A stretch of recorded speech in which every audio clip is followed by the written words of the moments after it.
Hello दोस्तों, DP Singh channel में आप सभी का स्वागत एवं अभिनंदन है। सभी विद्यार्थी जो कॉम्पिटिटिव एग्ज़ाम की तैयारी करते हैं, आप सभी का हाथ जोड़कर सादर अभिवादन करता हूं। तो दोस्तों, आज के सेशन में हम लुसेंट जीके के महत्वपूर्ण क्वेश्चनों को हल करेंगे और ये सभी कॉम्पिटिटिव एग्ज़ाम के लिए अति महत्वपूर्ण हैं। ठीक है दोस्तों, चलिए स्टार्ट करते हैं हम आज का सेशन। भारतीय इतिहास का सामान्य परिचय। तो पहला क्वेश्चन देख लेते हैं दोस्तों। पहला क्वेश्चन है, इतिहास के तहत अध्ययन किया जाता है। इतिहास के तहत किसका अध्ययन किया जाता है? इतिहास के तहत किसका अध्ययन किया जाता है? तो इतिहास के तहत दोस्तों किसका? अतीत का अध्ययन किया जाता है, कि शासन का अध्ययन किया जाता है, कि पर्यावरण का अध्ययन किया जाता है?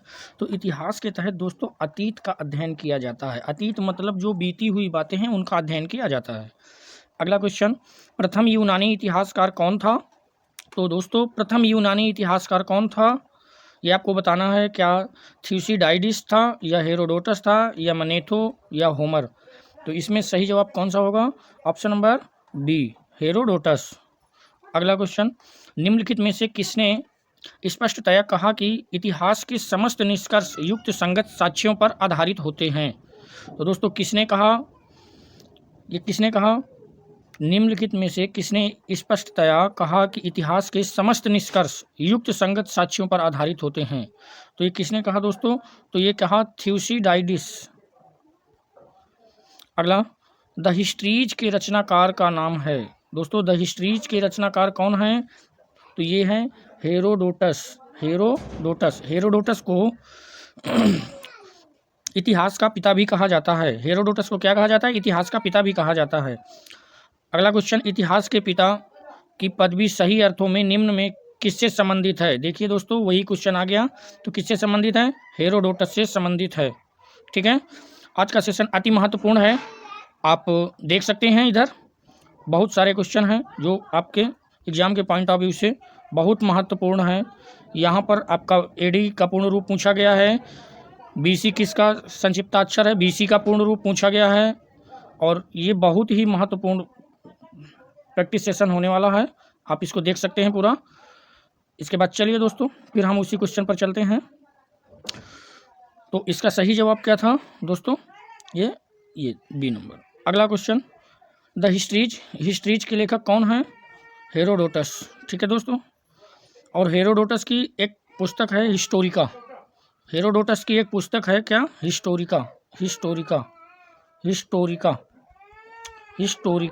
हिस्टोरिका नामक पुस्तक भी किसने लिखी है? हेरोडोटस ने लिखी है। अगला, इतिहास का पिता बता दिए हेरोडोटस। अगला, इतिहास अपने को दोहराता है, यह कथन किसका है? इतिहास अपने को क्या करता है? दोहराता है। तो यह कथन है हीगेल महोदय का। किसका? हीगेल महोदय का।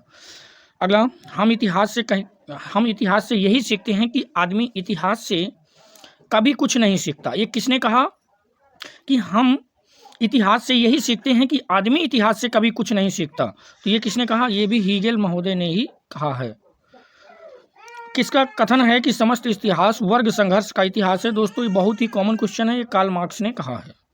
ठीक, निम्नलिखित में कौन सा एक इतिहास के विषय में मार्क्स के दृष्टिकोण का संक्षिप्त वर्णन करता है? तो दोस्तों इसका सही जवाब हो जाएगा, इतिहास शोषक और शोषित वर्गों के बीच संघर्ष का सिलसिला है। ठीक, आगे चलते हैं। निम्नलिखित में किसने द्वंद्वात्मक भौतिकवाद के सिद्धांत का प्रतिपादन किया? तो दोस्तों द्वंद्वात्मक भौतिकवाद सिद्धांत का प्रतिपादन भी किसने किया था? कार्ल मार्क्स ने किया था। अगला क्वेश्चन, कार्ल मार्क्स ने वर्ग संघर्ष की प्रक्रिया को निम्नलिखित में से किस सिद्धांत की मदद से समझाया? तो दोस्तों अभी हम पढ़ चुके हैं किस सिद्धांत? द्वंद्वात्मक भौतिकवाद सिद्धांत। अगला, इतिहास विगत की राजनीति है, ये किसका कथन है? इतिहास विगत की राजनीति है। इसका मतलब होता है कि इतिहास जो बीत गया है उसकी राजनीति है। ये किसने कहा था? तो ये सीले महोदय ने कहा कि इतिहास जो बीत गया है उसकी राजनीति है। अगला क्वेश्चन देखते हैं दोस्तों, ये काफ़ी महत्वपूर्ण क्वेश्चन है। इसमें मिलान करना है दोस्तों। तो मिलान के लिए ये इसका सही जवाब क्या हो जाएगा? Oxford, Trevelyan, Collingwood, Bury. तो दोस्तों इसका हम डायरेक्टली बता देते हैं, इसका सही जवाब हो जाएगा ऑप्शन नंबर डी। अगला क्वेश्चन, आप वीडियो को पॉज करके इसका जवाब लगा सकते हैं। आप कमेंट करना मत भूलिएगा। किस इतिहास दर्शन शास्त्री ने कहा था कि समस्त इतिहास समकालीन इतिहास है? समस्त इतिहास क्या है? समकालीन इतिहास है। तो ये क्या कहा था? बेनेडिक्टो क्रोचे ने कहा था। अगला क्वेश्चन, इतिहास वर्तमान एवं अतीत के बीच अंतहीन वार्ता है, ये किसने कहा था? कि इतिहास जो है ना, जो वर्तमान यानी अभी जो चल रहा है और जो बीत गया है उसके जो बीच में है ना अंतहीन वार्ता है, इसका कोई अंत नहीं है। किसने कहा था? तो E.H. कार ने कहा था। किसने? E.H. कार ने। अगला, तिथियों के साथ प्रयुक्त होने वाला BC किसका संक्षिप्ताक्षर है? दोस्तों BC का फुल फॉर्म पूछा जा रहा है। किसका? BC का फुल फॉर्म। तो BC का फुल फॉर्म होता क्या है? Before Christ. BC का फुल फॉर्म होता है बिफोर क्राइस्ट। अगला, तिथियों के साथ प्रयुक्त होने वाले AD का पूर्ण रूप होता है। तो तिथियों के साथ आपने बहुत बार देखा होगा कि AD का प्रयोग होता है, तो AD का पूर्ण रूप पूछा गया है। तो AD का पूर्ण रूप क्या है? एनोडाइमिन। एनोडाइमिन। एनोडाइमिन। अगला, वर्ष 50 ईसा पूर्व। वर्ष 50 ईसा पूर्व यानी इसको हम दूसरे शब्दों में क्या लिख सकते हैं? वर्ष 50 ईसा पूर्व। तो दोस्तों वर्ष 150 ईसा पूर्व के बाद आता है। वर्ष किसके बाद आता है? 150 ईसा पूर्व के बाद आता है वर्ष। वर्ष कितने ईसा पूर्व के बाद आता है? तो 150 ईसा पूर्व के बाद आता है वर्ष। ठीक।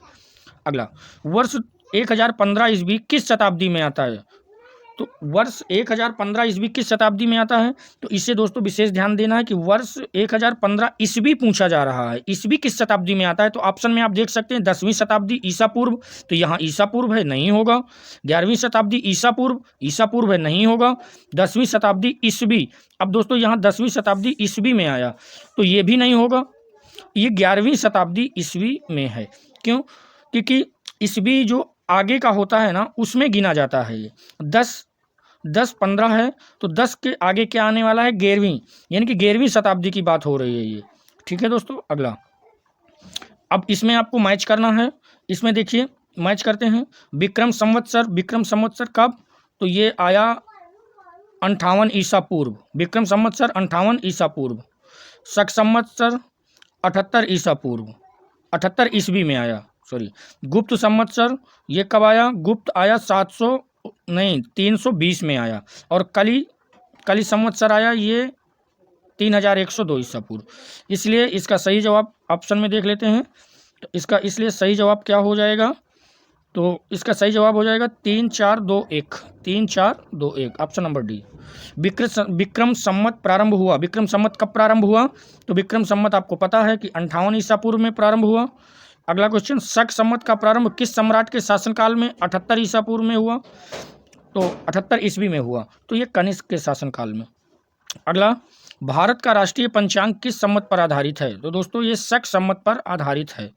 और शक संवत की शुरुआत किसने की थी? तो शक संवत की शुरुआत कनिष्क ने की थी। कब? 78 ईस्वी में। कब? 78 ईस्वी में, अपने राज्य अभिषेक के समय।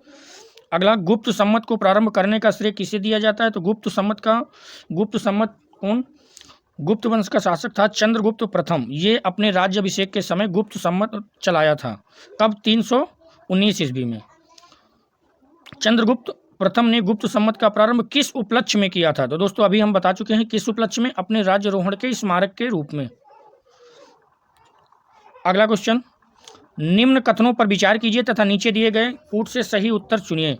तो देखिए, विक्रम संवत 58 ईसा पूर्व से आरंभ हुआ, बिल्कुल सही है ये।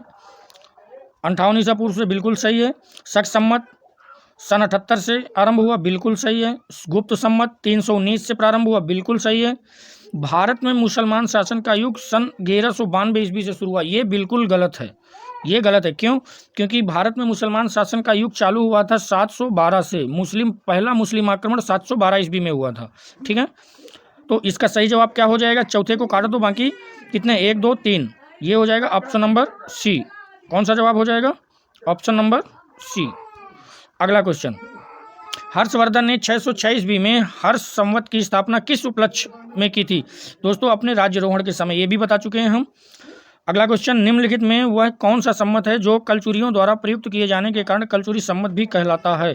तो ये त्रिकूट संवत है। अगला क्वेश्चन, चालुक्य विक्रम संवत का प्रचलन किसने किया? तो दोस्तों इसका जो सही जवाब होगा तो विक्रमादित्य 6 ने किया था। अगला, निम्नलिखित में से किसे एक नए सम्मत चलाने का यश प्राप्त है? तो दोस्तों धर्मपाल ने नहीं चलाया, देवपाल ने भी नहीं चलाया, विजय सेन ने भी नहीं चलाया, किसने चलाया? लक्ष्मण सेन ने। पाल वंश का शासक था कौन? लक्ष्मण सेन।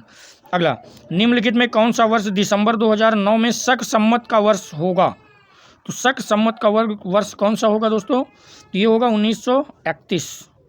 अगला क्वेश्चन, विक्रम सम्मत 2070 को ईसवी सम्मत में रूपांतरित करने पर मान क्या निकलेगा? तो दोस्तों इसका मान क्या निकलेगा? तो इसका मान निकलेगा इसमें ईसवी में। तो दोस्तों देखो, ये ईसा पूर्व है, ये तो होगा नहीं, ये भी ईसा पूर्व है, नहीं होगा। इसमें आपको देखना है, तो ये भी नहीं होगा। तो कौन सा सही होगा? D number. अगला क्वेश्चन देखते हैं दोस्तों, बहुत ही महत्वपूर्ण क्वेश्चन है। जो भी दोस्त नए जुड़े हों तो चैनल को सब्सक्राइब जरूर कर लें, क्योंकि अच्छे कंटेंट के वीडियो अभी निकलते हैं इस चैनल के माध्यम से। अगला क्वेश्चन, विक्रम एवं शक सम्मत के आरंभ के बीच कितने वर्षों का अंतर है? दोस्तों ये काफ़ी इंपॉर्टेंट क्वेश्चन है, सभी एग्जाम के पॉइंट ऑफ व्यू से महत्वपूर्ण है, क्योंकि 78 ईस्वी में स्टार्ट हुआ था कौन? शक सम्मत। और विक्रम सम्मत कब? 58 ईसा पूर्व में। ये ईसा पूर्व है, ये ईसा पूर्व में हुआ था और ये ईस्वी में हुआ था। दोनों का जैसे ही हम कन्वर्ट करेंगे वर्षों में तो ये बनेगा 135 वर्ष, 135 वर्ष। तो दोस्तों इसका सही जवाब हो जाएगा ऑप्शन नंबर सी। अगला क्वेश्चन, पुलकेशिन प्रथम का बादामी शिलालेख शक वर्ष 465 का दिनांकित है। यदि इसे विक्रम सम्मत में दिनांकित करना हो तो वर्ष होगा। तो दोस्तों ये कौन सा वर्ष? 600। कौन से वर्ष? 600 वर्ष। अगला क्वेश्चन, राजस्थान सरकार के कैलेंडर में विक्रम सम्मत 2063 लिखा हुआ है, तो साके यानी शक सम्मत क्या होगा? यानी ये विक्रम सम्मत लिखा हुआ है तो साके सम्मत क्या होगा? तो ये दोस्तों होगा 1928 साके। अगला क्वेश्चन, पुरातत्व में स्तर विन्यास पद्धति निम्नलिखित में किसको समझने के लिए प्रयुक्त की जाती है? किसको समझने के लिए प्रयुक्त की जाती है? तो दोस्तों किसको समझने के लिए? किसी संस्कृति के विस्तार की सीमा, भौतिक अवशेष के क्रमिक निक्षेप, बस्ती निवासियों के शारीरिक लक्षण, दुधारू पशुओं की सांख्यिक संपत्ति। दोस्तों ये बहुत ही इजी क्वेश्चन है, ऑप्शन नंबर बी, भौतिक अवशेष के क्रमिक निक्षेप के लिए। यानी पुरातत्व में स्तर विन्यास पद्धति, स्तर विन्यास पद्धति से जानकारी लेने के लिए, उसको समझने के लिए हम क्या करते हैं? अवशेषों का निक्षेप करते हैं। अगला क्वेश्चन, कार्बन 14 तिथि निर्धारित पद्धति का विकास किसने किया? ये काफ़ी महत्वपूर्ण प्रश्न है। तो किसने किया था? तो विलर्ड लिब्बी ने किया था। इससे हम क्या करते हैं कि जो अवशेष हैं, जो जीवाश्म हैं, जो जीवाश्मों से उनकी आयु का पता लगाते हैं कार्बन डेटिंग के द्वारा। अगला क्वेश्चन, काष्ठ, अस्थि और संघ के पुरातात्विक नमूनों का काल निर्धारण करने के लिए निम्न में से कौन सा अपनाया जाता है? तो दोस्तों यही है काल निर्धारण, मतलब उनका समय बताने के लिए हम कार्बन 14 का प्रयोग करते हैं। कार्बन डेटिंग निम्न की आयु निर्धारित हेतु प्रयुक्त होती है। तो कार्बन डेटिंग किसके लिए? हम बता चुके हैं, जीवाश्म के लिए। अगला क्वेश्चन, प्रागैतिहासिक का अंत एवं इतिहास का आरंभ तब माना जाता है जब मानव ने क्या किया था? चलना सीखा, मानव ने एक दूसरे से बातचीत करना सीखा, या मानव ने लिखना सीखा, या मानव ने घर बनाकर रहना सीखा। कहने का मतलब ये है कि प्रागैतिहासिक काल, प्रागैतिहास का अंत एवं इतिहास का आरंभ, यानी कि प्रागैतिहासिक काल का अंत और इतिहास का आरंभ तब माना जाता है जब मानव ने क्या किया? मानव ने लिखना सीखा। जब उसे लिखने का अभ्यास हुआ, लिखना जानने लगा, वो लिखने लगा, तब तो तभी से तो हम इतिहास समझ पा रहे हैं ना। अगर हमें इतिहास लिखा नहीं मिलता तो हम कैसे जान पाते? ठीक। अगला क्वेश्चन, भारत के संदर्भ में ऐतिहासिक काल का आरंभ कब से माना जाता है? काफ़ी सरल क्वेश्चन और महत्वपूर्ण क्वेश्चन है। तो 600 ईसा पूर्व से। अगला क्वेश्चन, सिंधु सभ्यता को आद्य ऐतिहासिक सभ्यता कहा जाता है क्योंकि इसमें यह प्रमाण मिलता है। किसका प्रमाण मिलता है? तो लेखन का प्रमाण मिलता है। आप लोग कंफ्यूज बिल्कुल नहीं होइएगा कि लेखन का प्रमाण, यहाँ लिपि नहीं थी, लिपि थी। क्यों? क्योंकि यहाँ की मुद्राओं में जो मुद्रा सेल खड़ी की मुद्रा मिली थी, तो इनकी मुद्राओं में क्या गुदी हुई मुद्राएं मिली थी, लेकिन इनकी जो भाषा है वो पढ़ी नहीं जा सकी, बस इतना है। अगला क्वेश्चन, शक सम्मत पर आधारित राष्ट्रीय पंचांग का 1 चैत्र ग्रेगोरियन कैलेंडर की निम्नलिखित तिथियों में से किस एक के तदनुरूप है? कहने का मतलब कि चैत्र का पहला दिन जो ग्रेगोरियन कैलेंडर है, तो कौन सी ग्रेगोरियन कैलेंडर में कौन सा तारीख होगा ये बताना है। तो दोस्तों ये बड़ा सरल है। तो ये 25 मार्च या 21 मार्च, 22 मार्च व 21 मार्च, 22 या 21 मार्च यही होगा। ठीक। अगला, किसने इतिहास को प्राचीन, मध्यकालीन और आधुनिक 3 भागों में बांटा? काफ़ी महत्वपूर्ण क्वेश्चन है। तो ये किसने बांटा? सिलेरियस। किसने? सिलेरियस ने बांटा। अगला क्वेश्चन, निम्नलिखित में से किसने गुप्त संवत के प्रारंभ के निर्धारण के संबंध में महत्वपूर्ण सूचना दी? दोस्तों यहाँ बहुत सारे लोग क्या लगाएंगे? ह्वेनसांग लगाएंगे, लेकिन ह्वेनसांग इसका बिल्कुल जवाब गलत है। ये क्या है? अल-बरूनी। अल-बरूनी इसका सही जवाब है। और ये पूछा कहाँ गया? GRF 2020 में पूछा गया है। बहुत ही महत्वपूर्ण क्वेश्चन है दोस्तों। ये रहा आज का सेशन। और दोस्तों जिन लोगों ने अभी तक चैनल को सब्सक्राइब नहीं किया है तो इस चैनल को सब्सक्राइब करिए। हम आपको पूरा लुसेंट जीके पढ़ा देंगे, पूरा लुसेंट जीके एक एक करके पूरा कंप्लीट करवा देंगे। इतिहास कंप्लीट करवा देंगे, भूगोल कंप्लीट करवा देंगे, पॉलिटी कंप्लीट करवा देंगे और साथ में आपको साइंस भी कंप्लीट करवा देंगे। ठीक है दोस्तों, तो इसे आप क्या करिए? चैनल को कंप्लीटली सब्सक्राइब करिए और शेयर भी कर दीजिए। ठीक, लाइक करिए अगर आपको वीडियो अच्छा लगा हो तब। तो दोस्तों जय हिंद।